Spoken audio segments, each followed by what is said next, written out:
What is going on, everybody? On here, and happy 4th of July. Just want to do a quick video. I know I normally, the last couple Fridays, I've been busy, but this Friday, I was grilling all day. The family's gone, everybody's asleep.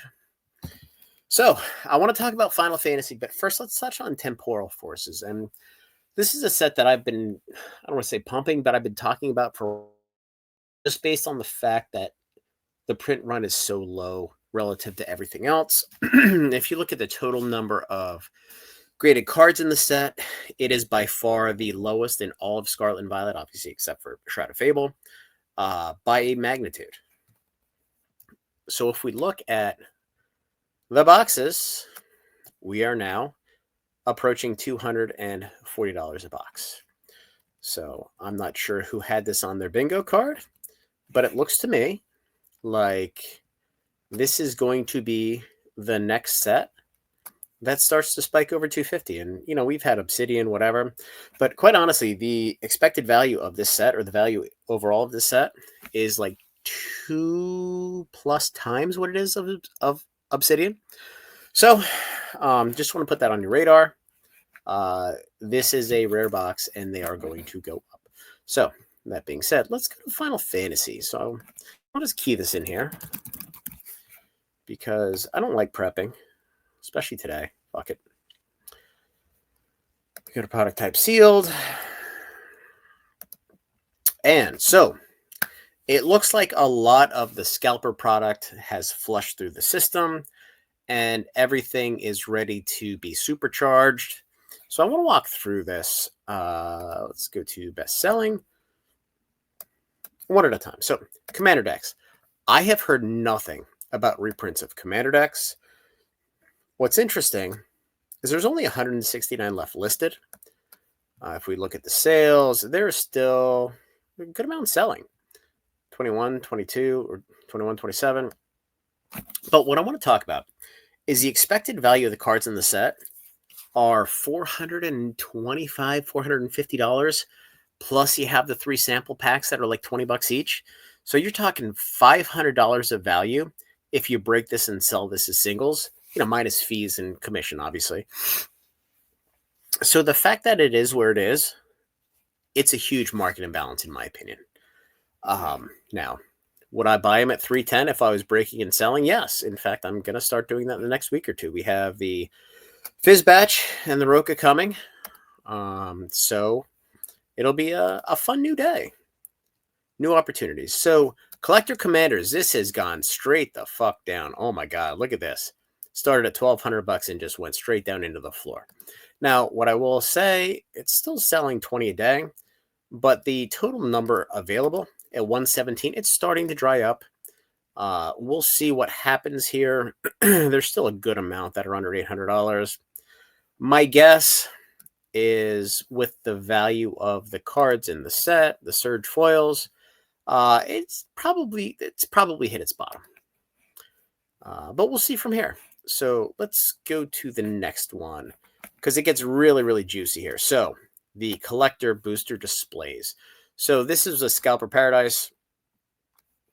If you look here on the 1 month, you can see this is where everybody got their Amazon, their Walmart, and it's kind of been flat. Only 13 sold today, 30 yesterday. Now, today is obviously a holiday. Everybody's hanging out with family and partying. But let's go down here. So this was 1,100 to 1,200 for a while. And we can see, let's see, 1, 2, 3. These are no-name shops. These are most likely people who got them off Amazon. And then you have a couple here. One here. But you're not getting more on the market. So yes, there are a good number until we get to 1,200. But once we blow through that, it's off to the races. I mean, there's 352 available. And what's interesting is this number has been steadily declining. And I know a lot of the sales for Amazon, they were delayed. So I think most people are just getting them now. I know I've bought a lot of Omega packs from folks, and they've just gotten the last shipment, like the last tier now. So most likely, this is probably the bottom. I can't imagine a whole lot of supply coming to market from here. But this is why I always say when big box ships the product and your folks who aren't invested in this get the product and they dump because they have free money, that's when the time to buy, the time to accumulate is. Now, the pre-release packs, these have come down a little bit here. There's 211 listed, 27 a day, a good amount. So what's interesting here is you have the stamp promos that say 20, 25, 20 on the top, 25 on the bottom, and it can be any rare or any mythic. So it is a massive number of cards that you can hit, but hitting some of the big ones like the Sephiroth, I mean, look, it's $600-700 card, and there's none of them on TCG Player. So I think I have 7 or 8 cases of these that I've bought.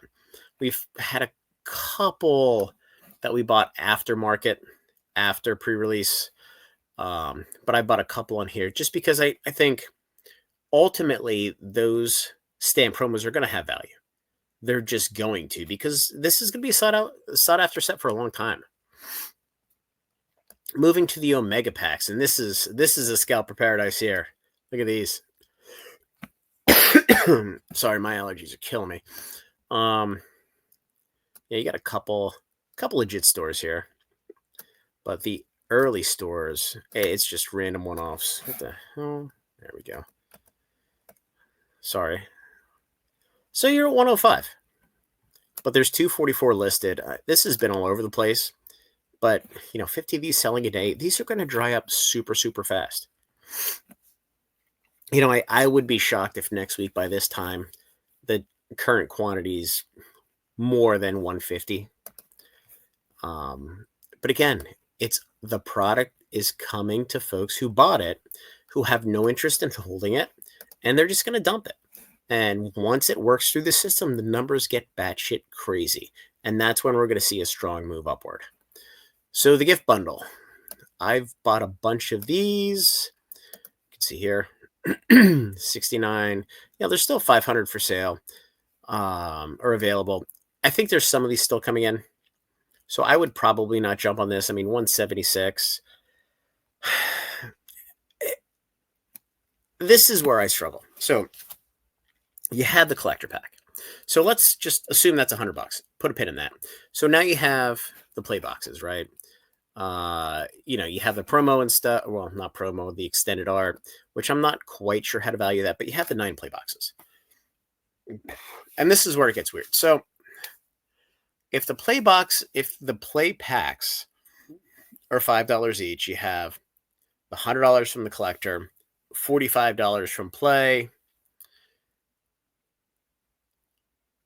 You're $145. But the problem is the play booster boxes is a big unknown. And, that's kind of a little segue here, because I have information and I also have no information. So with play boxes, so I think I mentioned on my live stream, we are starting to get some play boxes dripping in from distro. We've been able to get a case a week on average from all 5 of the Magic distributors in the US.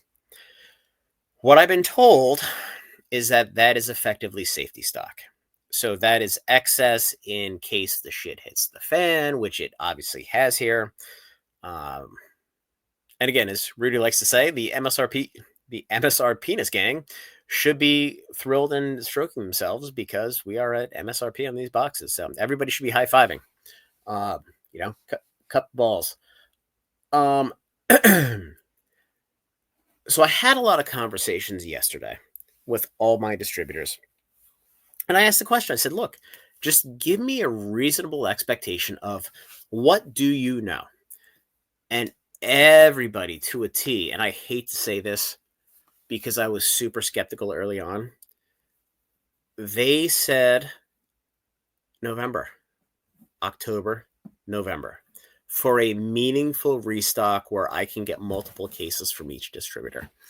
Now, I don't believe that.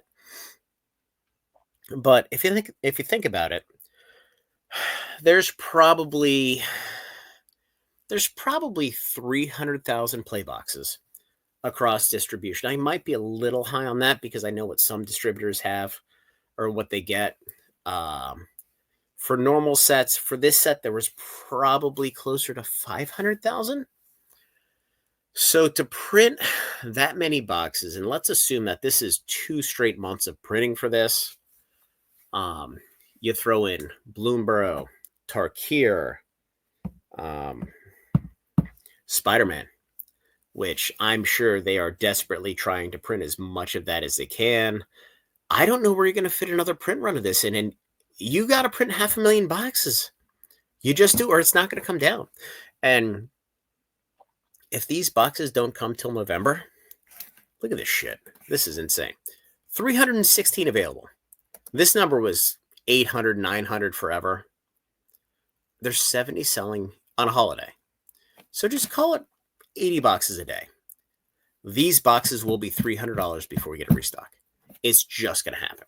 So if this happens, then all of a sudden the gift bundle, those 9 packs are $90 because they're $10 a pack, plus the $100 for the collector pack. So you're $190 plus the promo / gambler premium, which is probably another $50. The gift bundles are probably $250. The regular bundles, holy shit, man. I mean, those things are probably $150. The pre-release kits are probably $150.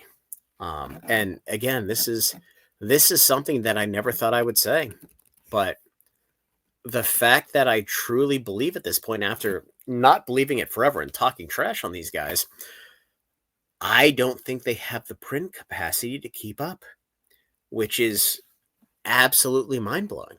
And then, think about the next setting. We won't even talk about Japanese. I mean, there are so few of those.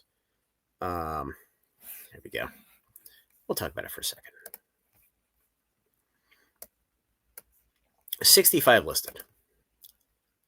5 selling a day. I mean, look, that Black Chocobo is awesome. But these are kind of irrelevant. We have Spider-Man coming out in September. We have Avatar, which, again, I'm not a Marvel fan. I'm not an Avatar fan. But the nerds at the store want Avatar more than Spider-Man. They don't give a fuck about Spider-Man. And then all of a sudden we see Star Trek, which, I don't know, seems like an old man IP. But if they have Marvel, which is Disney, these guys are going to come out with a Star Wars set next year. And it's going to be like Final Fantasy. And it's going to be absolutely freaking insane. And I was grilling, and I was listening to a couple things today, and it just clicked. I mean, the 2026 main set, in my view, is most likely going to be Star Wars. And, the Star Wars TCG will be long dead it's already dead, but I mean, Final Fantasy didn't give 2 shits about the game, the Final Fantasy game. Why would Star Wars? Why would Disney? They can make so much money here. It might be the first successful Star Wars TCG in history. But think about that. You have Star Trek, you have Star Wars. I'm sure they're going to come up with some other random IP at the end of the year. And I know they struggled. I was actually watching Magic Historian earlier, again, while I was outside grilling, just listening. Talked about some of the deals that fell through with Minecraft, things like that. But now that those counterparties see the success of Final Fantasy, you don't think they're going to come back to the table and just say, okay, well, I see what you did for them. I think you can do the same for me. Because before this happened, they're basically like, you guys burned the fucking game to the ground. Why the hell should I sign with you? And now the tables are turned a little bit to the point where WotC actually has some negotiating power. And there's some appeal there. When Cynthia Williams was here, it's just like, you know what? Fuck off. Now that she's gone, it's like, okay, well, you guys are crushing it. Let's have a conversation because it's good for you and it's good for RIP, which is an absolutely phenomenal place to be. And I can't believe I'm saying that. And I've said this for the 17th time now. They have done a phenomenal job of getting to where they've gotten right now.